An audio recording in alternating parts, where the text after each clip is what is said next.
mountain high enough. Ain't no valley low enough. Ain't no river wide enough to keep me from getting to you, babe. Ain't no mountain high enough. Ain't no valley low.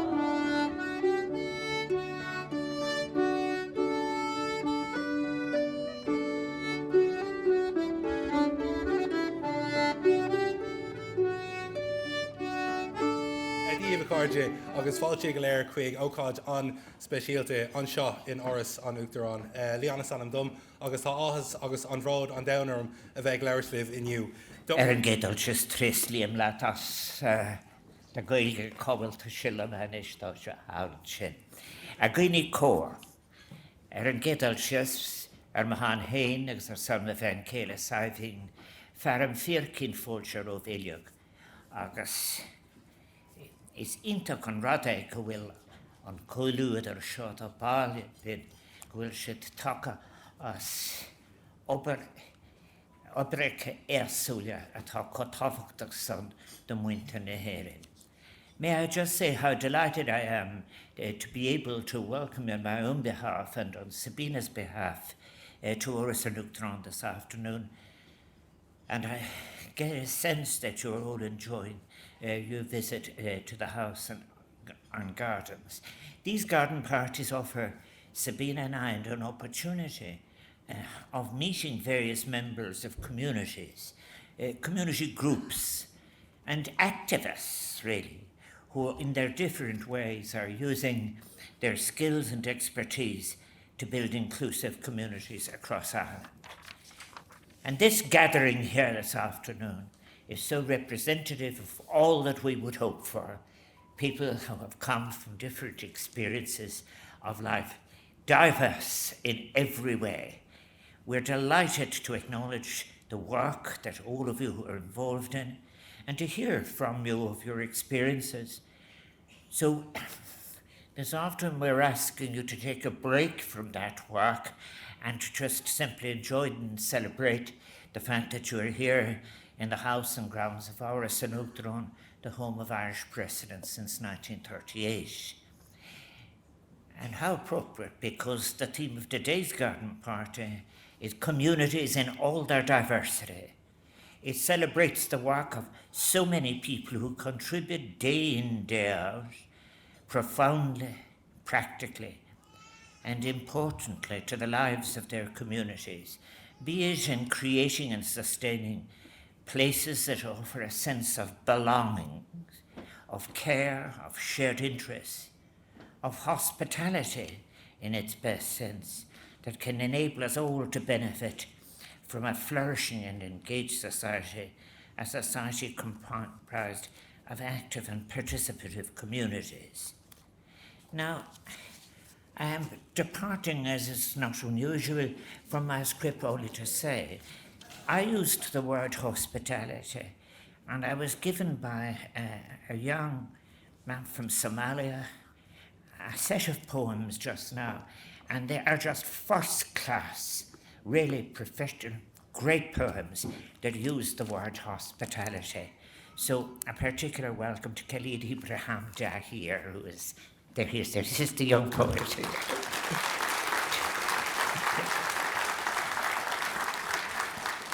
But Sabina and I are delighted to acknowledge, as I have said, all the different kinds of work that you're bringing to the benefit of an Ireland that we hope will flourish. I think when we decided on the title, Communities in All Their Diversity, we wanted to emphasize too what diversity contributes, the richness that diversity brings to communities across Ireland, and how it makes modern Ireland a rich tapestry of cultures, ethnicities, and change, and a diversity that welcomes change, where legacies of the past, experiences of flight, survival, and resilience can be exchanged and added to the existing shared stories of ourselves. And by being shared, in our new shared future, they will enrich our culture and become a crucial part of it. That is why it is so important that you tell your own stories and that these stories be placed side by side, as I said, to enrich future. As President of Ireland, going into the second term, I said that participation and transformation would be a special initiative of my presidency. And by that I meant that the promotion of a more inclusive society was to be a cornerstone of the work we would do. And that is informed by my firm belief that everyone in Ireland has a valuable contribution to make. That society is strengthened when it's supported and is shaped by as wide a diversity of experiences and abilities and perspectives as possibly can. It is wonderful to see that being reflected this afternoon. I have to say I was very pleased to see this word, which I've used now so often, diversity, was reflected in the candidatures for the recent local elections. And that was wonderful. And I so want to salute all those who took part, those who helped them. And of course, being elected to a council, I served on myself. I always remember when in 1974, I started in Galway City Council and County Council. And we've already recognised Helen Ogbu. Helen Ogbu has made history. And I think that is wonderful.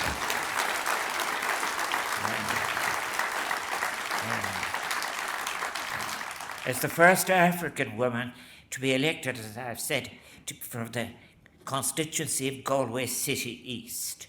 And I welcome the colleagues from the City Council that I remember, John and Neil, and those who have come from the officialdom of Galway City Council as well. And I have to say, Sabina and I are so pleased that there were some veteran campaigners who were in fact actually with us as well. They're looking well, and I thank them for all those long struggles and occasional victories too, which we had. I think as well as that, I participated everybody who took part in these elections. And I think that we have crossed a threshold where the public in Ireland expressed its view, and it said, anyone who treated any of those candidates with disrespect at the door were not the people of Ireland that we want. And I think that was very, very, very, very important. And there are other groups represented within traditional Ireland as well, be it from absence of resources, exclusion, or any other form of discrimination. It is good that they're all coming forward to be part of the democratic process. Achieving equality, in which we sometimes find it referred to in an individual sense, is not only about equal opportunities for the individual, but it's about something deeper. It requires showing where we are in relation to the challenges of showing a willingness to change our spaces, our systems, our institutions, so as to ensure that they actively drive and encourage inclusion. Inclusive and ethical societies, after all, if they are to emerge, can only grow from communities that are ethical in their structure and experience and practice, communities that work together in solidarity, that recognise the needs of all of their members, including in particular those who are vulnerable. Such societies may have been the ideal and described as the utopias for which egalitarians struggle throughout the ages. But it's true of all over the world. There is this great possibility on all across Ireland. We have people who through the generations have contributed, often in contradictory and hostile circumstances, to their communities and in so many meaningful ways. And today Sabina and I pay tribute to all those of the past, and we thank all of those of you today who are making such important contributions. I've often thought about it, that while structural change needs to be and must be pushed, putting the stamp of humanity on the mechanisms of survival on a day-to-day basis in the interim is so also needed. And such aims really can be achieved together. That is, responding, the immediate response, and also the structural change for which we must continue to campaign, because we do not live in an equal world. It is critical that we continue to work to build and maintain a strong sense of community for the purpose of enabling the flourishing and fulfillment of all of our citizens, a fulfillment that is, I repeat again, so much more enriching than any narrower, individualized commodification of citizenship or premised on consumption and some kind of inexorable, insatiable accumulation. It's a great pleasure to have the opportunity of welcoming today so many of you who have been undertaking that work in your different ways with generosity and with a true commitment to shaping communities that are welcoming to all the members of the community. I think of groups I know like Vincent here, representing Sperazi, which works for the rehabilitation of asylum seekers and refugees who have experienced torture. Sperazi is celebrating its 25th anniversary of that crucial work, and I so welcome you here.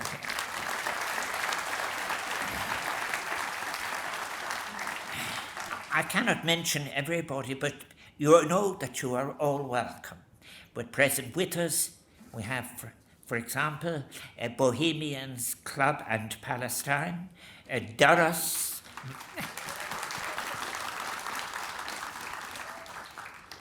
I must say, when I look back on it, and when I can't, people say to me the question you can never answer, and what would you say are your strong memories of this, that, and the other? I would say being present in Bohemians Club for the women's game against Palestine must go down there.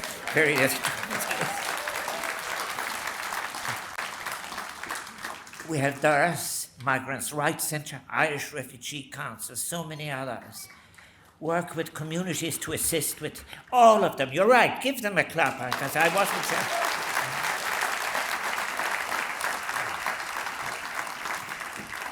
I think that so many of these groups are working so hard, ensuring that migrants' human rights are upheld at a time of alarming intolerance. We have had some serious human rights violations against refugees, asylum seekers and migrants, and this has developed across Europe. In the election next door, there's a political party running what can only be regarded as a campaign against migrants, all migrants, and it is based, quite frankly, bluntly, on unacceptability of the stranger. I'm delighted that the staff from the Open Doors Initiative are with us today, an organisation that provides training, education and employment opportunities to some of the most marginalised members of our society. So the range and the spread of the organisations that are represented is impressive, encouraging, and it's inspiring as a demonstration of the generosity, the social conscience, and the willingness to engage and participate that exists amongst all our citizens. And it is that should inform all our policies. Your involvement and commitment to others includes many areas of community living, including working to combat discrimination and racism, enabling people of all ages and backgrounds to flourish and reach their potential, making neighbourhoods inclusive and welcoming places to live, and striving in so many other areas to create communities which offer their residents a shared sense of belonging. That word belonging is so important, to assure all of those in our human family that we recognise their sense of anxiety to belong. Tomorrow we mark International Refugee Day, and I'm delighted that there are so many individuals and groups present who are working to assist migrants, asylum seekers and refugees who have arrived in Ireland, helping to navigate the often challenging initial period from the point of arrival up to hopefully a point of inclusion, fulfillment and security in society. May I suggest, as somebody who has spent all of my academic life having migration as my major theme, may I suggest that we use International Refugee Day 2024 as an opportunity to reflect on how the refusal to seek to understand migration in its full range of sources is causing such havoc and causing such problems and giving us such hopeless policies. Seeking to understand, promoting an understanding of the drivers behind forced migration is so significantly and dangerously absent in our discourse. Yes, that is a crucial starting point, be it droughts, floods, conflict, terrorism, hunger, displacement, or whatever. You must start. We must reflect on what evidence there is. And I believe it is scant for Europe's contribution to having a constructive engagement with migration. Have the member states of the European Union faced the present populations of Africa, South America, Asia, and acknowledged the devastation of their colonizing actions of previous centuries and the many consequences of such that include climate change, meaning that the victims of the climate change are the people who've contributed least to its sources. Acknowledgement of the past, may I suggest to all policymakers, clears the way for informed and innovative present and future action. Where is the engagement, we must ask, with study and seeking to understand the different sources of such issues as conflict, climate change, hunger, poverty, family difficulties, aspirations for a life of security, the greatest security of all, freedom from hunger, poverty, or fulfillment of one's life's capacity? Is that present in the discourse of Europe as future positions are being considered now for the next few years? Is any of what I have spoken about at the top of the agenda of discussion as reported in any form of the media? And one would think as well, surely, the while migration is so well lodged in the psyche of the Irish people. The human species is a migrant species, and we must understand how it responds to changes in climate, security, or economic arrangements. The rise of the exclusion of the other across Europe is deeply troubling, but by the actions like yours, it can be reversed, and we must all work to ensure that a new discourse is achieved, one that contains accurate information, including such positive facts as that which point to how migrants, when they are allowed, contribute to between 10 and 12% of global GDP. We must challenge those who always and negatively describe migratory activity on a migratory planet as the problem of migration.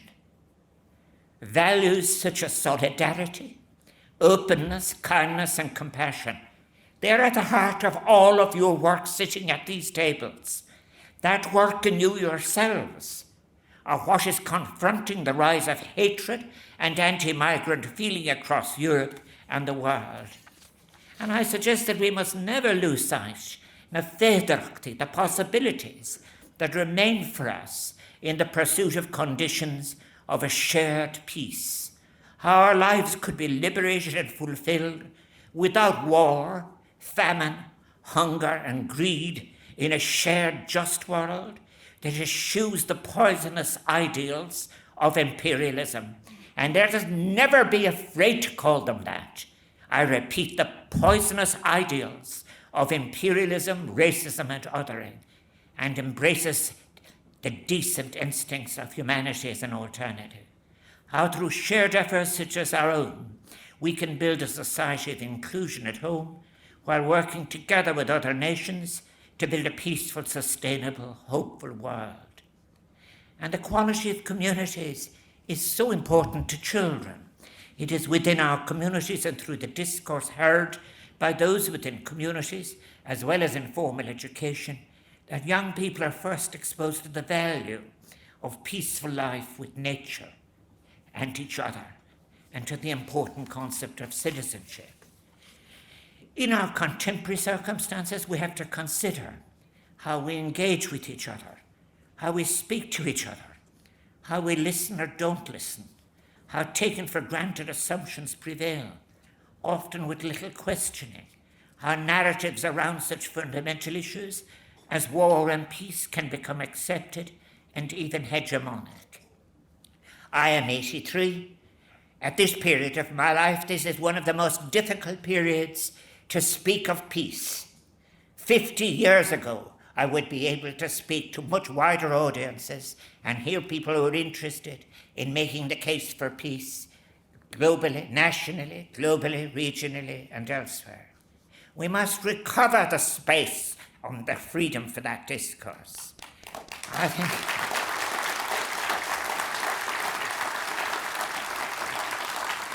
having an early experience of a welcoming, warm community life, of inhabiting in conditions of change a space that is shared with others, is critical in shaping the future citizens of our young citizens. It is so important that communities promote a sense of solidarity, inclusiveness, and cohesion amongst members so as to transform, reimagine, restore, and renew what is necessary to be achieved. And I do think as well, often when I see children scratching in the rubble of Gaza and elsewhere, how are they to remember? What are the consequences of all of this in the end? And how it's not a matter of words on paper or of so-and-so's visit or so many visits in so many days. It is about the appalling tragedy of it all. I've seen around the country so many people as well whose hearts are so good in receiving our refugees. Many examples of care and compassion as members of a community come together to fundraise, to look after the most vulnerable, their older citizens, they're sick, and to lobby for much needed facilities for their children or for their marginalised members. I have been thinking recently on one of the experiences of being all the different places around the world where I had been at different times. And one of the first instincts of the poorest people I have met in the world was to share what they had with you. That basic instinct of humanity. They wouldn't ask you what they just said, you'll join it with us. The sense of, in fact, of breaking bread with people. That's what hospitality is.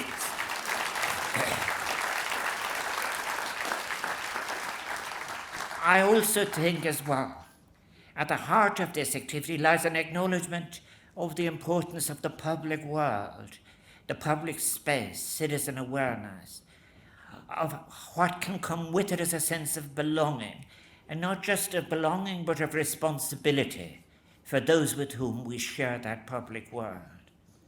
Sadly, in 2024, we need reminding that we're also citizens of a wider global community. In 2015, the international community, through the work of wonderful diplomats and through the conduit of the United Nations, set out a clear and widely agreed roadmap to meet our global challenges directly. We collectively agreed to do all we can to attain 17 goals for a better world. By the year 2030, we must have achieved these sustainable development goals. And we are now past midway. And worryingly, we are some way off their achievement. Indeed, in some areas, we're even regressing. We have a historic opportunity, I suggest, and indeed duty, to lay the foundations of a new model for human flourishing and social harmony. And we must confront the militaristic rhetoric that is now undermining our parliamentarism, our democracy itself. We must challenge what is presented as inevitable war. We must not sleepwalk into any global war and disaster. As members of the global community, let us all commit to playing our role in working together to ensure that future generations will inhabit a peaceful, more just and equitable society. Be the arrow, not the target, I have so often quoted Raymond Williams over my life. Those who hold power, who have been elected to do so, to speak for states, must also be asked to speak. We are living through a period when militarism has replaced diplomacy, at enormous cost, I suggest. Indeed, we have been told that we are at the beginning of a new nuclear arms race. The international campaign to abolish nuclear weapons, which won the Nobel Prize for Peace in 2017, has told us that the combined spending on nuclear weapons grew by $10.7 billion to $91.4 billion in 2023. That over the last 5 years, $387 billion has been spent on nuclear weapons during that time.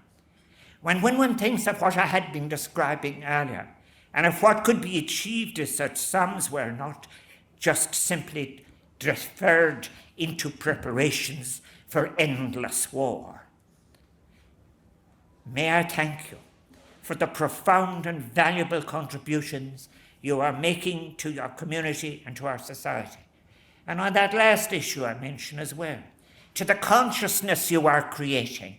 For I believe there is a consciousness for peace and that you are helping and developing it.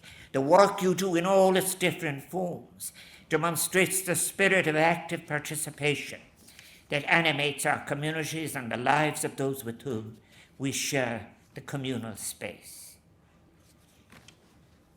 But this is your afternoon off, and you have been enjoying it. May I take the opportunity to make the thank so many people who make this celebratory space possible for you. The musicians and entertainers, including harpist Mary Kelly, the African Gospel Choir, the Carla Mahargon Group, Martin Nolan, the Atkinson Sisters, the Havana Club Trio, muchas gracias, Warren Bradley, Rachel Lavelle, Caleb Connell.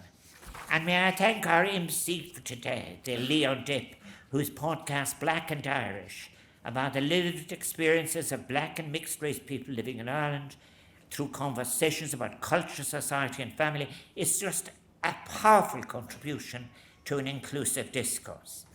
Now these garden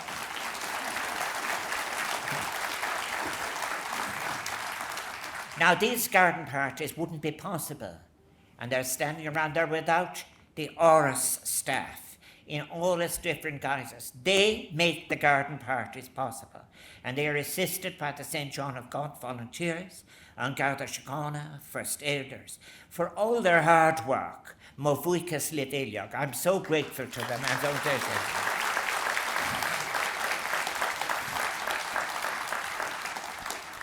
Sabina and I wish you a most enjoyable day in Oras an Uachtaráin. Berbanacht, buinseanna vas an lá, is gwym gabragas banacht ar ibdon táhaí. Movuikas liv, gramach.